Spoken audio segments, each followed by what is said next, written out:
যে হে মুসলমান, যেই নামাজ তোমার মসজিদের থেকে 100 হাত সামনে চা দোকানের আড্ডা, টেলিভিশনের আড্ডা থেকে ফিরাইতে পারলো না, সেই নামাজ তোমারে জাহান্নাম থেকে কেমনে ফিরাবে?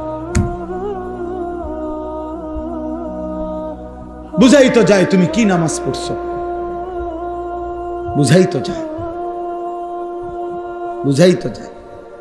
নামাজের মধ্যে যদি ওই যে আপনি লাল কালি দিয়ে যদি ভুল দাগ দেন, তো এরপরে আর সাদা লেখা পাইতেন না, পুরাটাই কি হয়ে যাবে?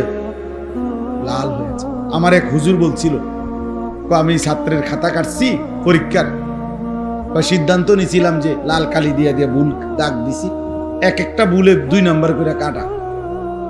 হুজুরে বলছিল আর কি, এরকম ভাবে আমি খাতা কাটছি। কয়েকটা ছেলের খাতা কাইটা শেষে লাল কালি দিয়ে দিয়ে ভুলটি তো সব দাগ দিছি। পরে যখন গুনছি এবং হিসাব হইল কি যে প্রতি ভুলে কত নাম্বার কাটা, পরে গুন্না দেখছি আমি তার থেকে আরো 24 নাম্বার পাই ছাত্রের থেকে। তার মানে 62টা ভুল, তো 50 দুগুণে 100 তো গেছেই গা। আরো 12টা ভুলের কারণে আরো 24 নাম্বার হুজুরে পায় হেতে, হেতে অন্য বিষয়ের থেকে হাওলাত নিতে হবে।